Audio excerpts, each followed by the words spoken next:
Now, ladies and gentlemen, hang on to your wigs and keys. It's time for great moments in presidential speeches.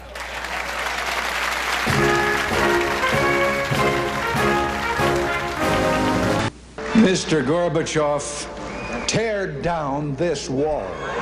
And I think this is a, to me, it's a way.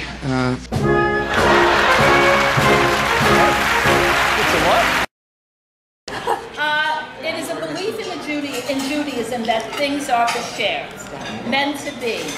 And my meeting, the love of my life for the last 49 years, it is exactly that. They're shares. Next page. Most of you already know the story about how Mel, Dad, Uncle, Grandpa, and I met. But it is such a great and unusual story that it's worth repeating again.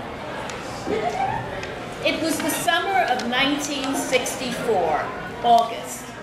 Mel, who was around 25-ish, was working at Benrus Watch Company, which I believe was located 6th Avenue and West 43rd Street in the Hippodrome building.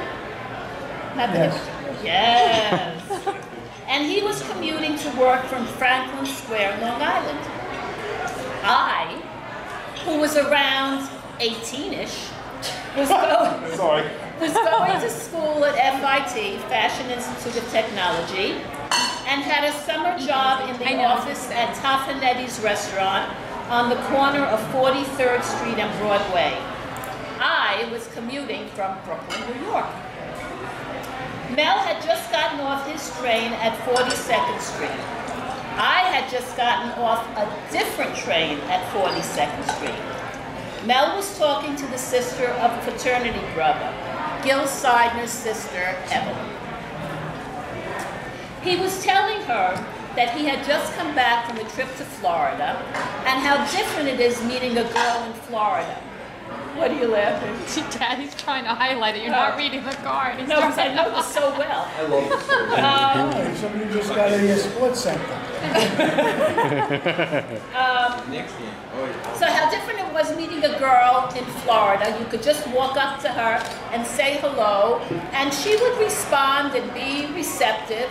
But if you walked up to the same girl in New York City and she was any kind of a decent girl, now mind you, this is 50 years ago, so things do change, she would probably ignore you.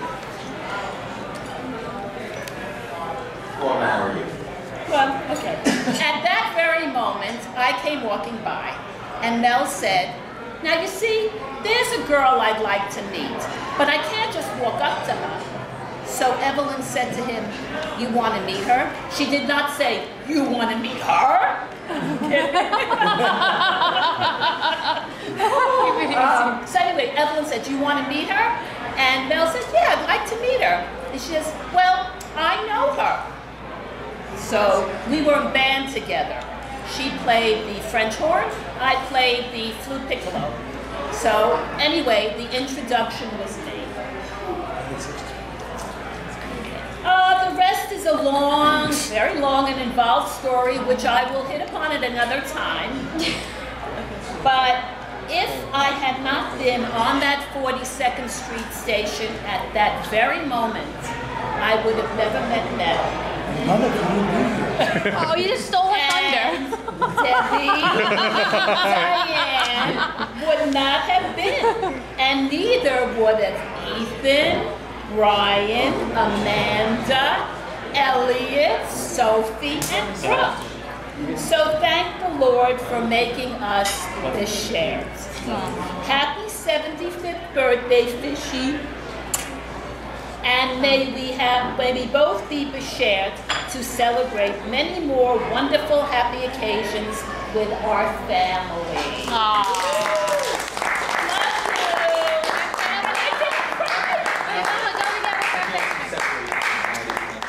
He's doing the squeeze face. I won't clap. Oh, his eyes are closed. We gotta take another one. Your eyes are closed. One more. Good. Nice one. I need to write a speech. Oh. Yeah, I'm giving. And I started to write you a card, Dad.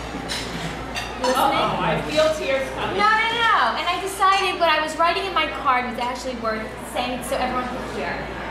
Because I don't really like speaking in front of everyone.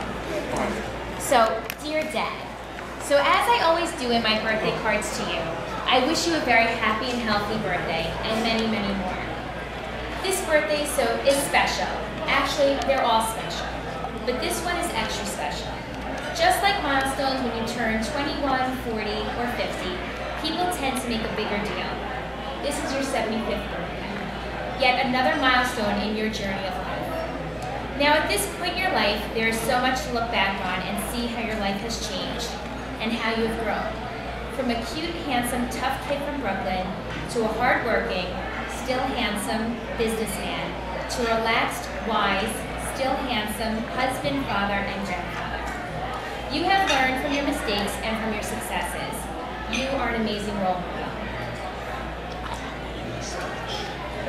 You have always inspired me to take care of myself. Work hard, but without stress.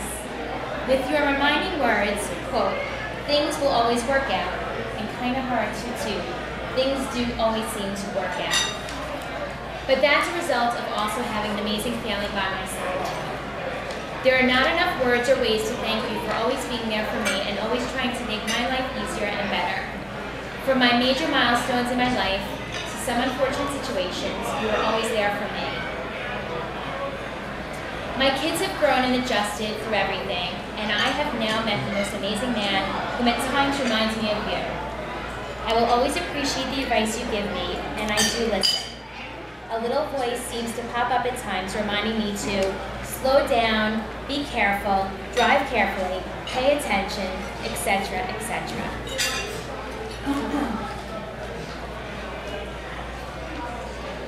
You are an amazing grandpa to all of your grandchildren. The advice you give, the special time you have with them has shaped and molded them to be wonderful children. And my son Elliot, I think, has got good looks too. All of us are who we are because of you and your love you have given us. I love you more than anything and will always be your little Conchita. Many, many more happy and healthy me days. Love always, little Conchita. I feel a poem coming. No, I have to say, we both sort of talked about that we were going to just make cards, and then we both really liked what we wrote, and so we decided to read our cards.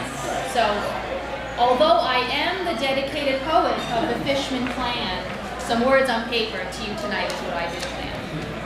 To be honest, as I get older, it's harder to remember my youth and the specific times we shared. However, there are meaningful little lessons that you have taught me along the way. I promise that have always stuck with me, and I continue to think about today. I'm not even that sentimental. For example, I remember driving on the highway with you when I was younger, and you telling me how it was safest to drive in the middle lane.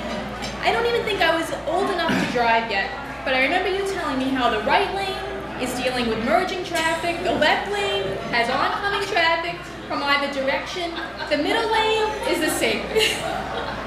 Oftentimes, I think about this statement and you as I drive down the highway. It is funny how 30 years later, this small moment shared in the car has stuck with me. Then I remember our last breakfast before you left me at Penn for the first time. You explained to me how college was going to be the best 4 years of my life, and how it would be over in an instant, to enjoy every moment of it. Well, I kept that in my mind those 4 years, and did enjoy college. Now, as an adult and parent, I know exactly what you meant.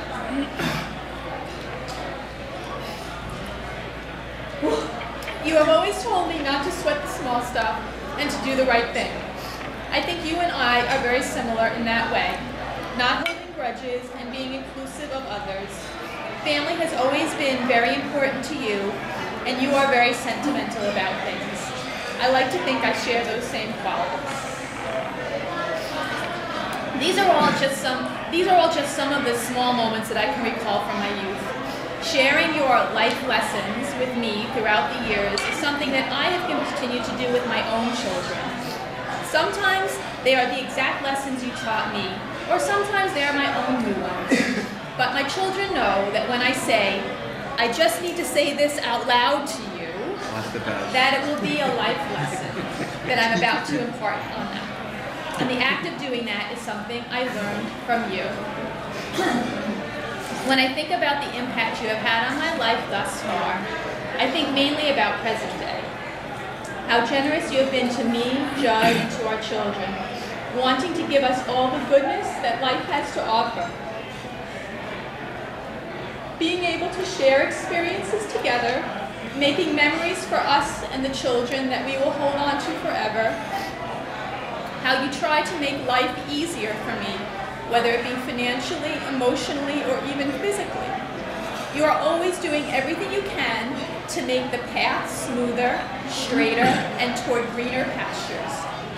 How you constantly remind me to enjoy life, how it goes by so quickly. I embrace that completely and try to remember that each day, capturing the details and living in the moment. And how you always tell me that you love me and how I make you proud. Those moments stick with me and warm me from the inside out.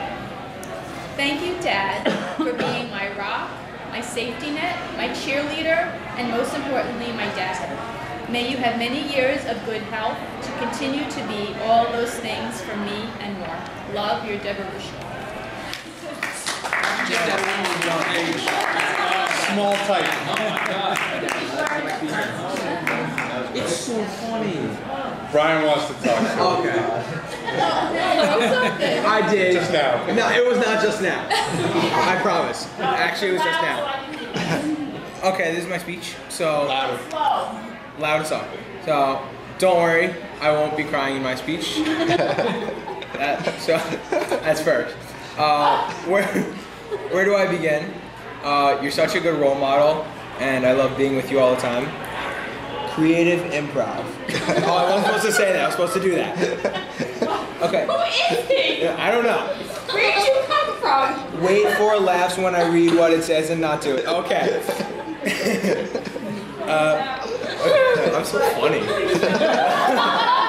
family did you come from? I don't know. This kind of sense of humor. We're not related. Anyway, this isn't going to be as good as Grandma's and Aunt Diane's and Mom's speech, but I hope this made you laugh. Thank you for always being there for all of us and being so fun to be around. I hope this tickled all your funny bones, and let's have some dessert.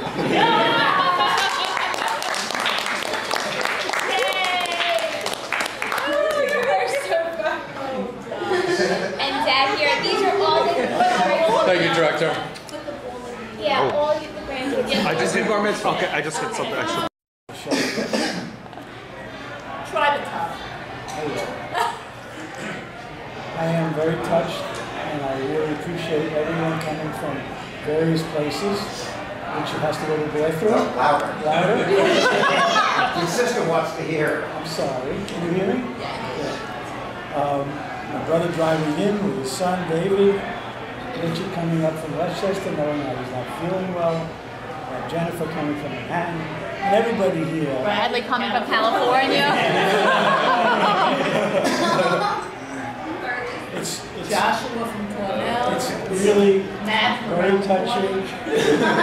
What Diane said, what Deborah said. I try to set things in motion in reference to things you try to do right in life. This is one of the things you try to do. Somebody's birthday is important. Let them know. Talk to them. Have a party. Get together. Mommy sends out birthday cards to everybody. Just calling somebody up and letting them know you remember their birthday, even friends, relatives, whatever, they understand. The little things in life that people do sometimes, you just tell, you wear a sweatshirt and the tag is sticking up in the back and you just tell them, fix it. It shows you that people care. They care. You know, it's something that we want to show to people that we care for them. And so by having this get together, I realize how much you care for me. I really appreciate it, and I love you all. And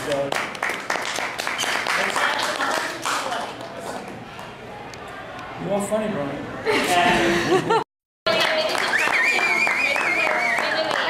Wait, no, don't do that yet because it's... No, where are you going? No, it's my way. I know. Look at me, Dad. Dad, I don't know. Sorry, what'd you get? Like the paparazzi. The light is from us.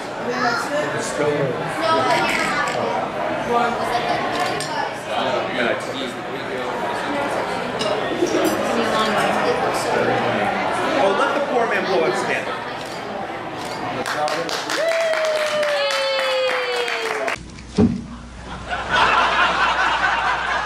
Thanks for coming.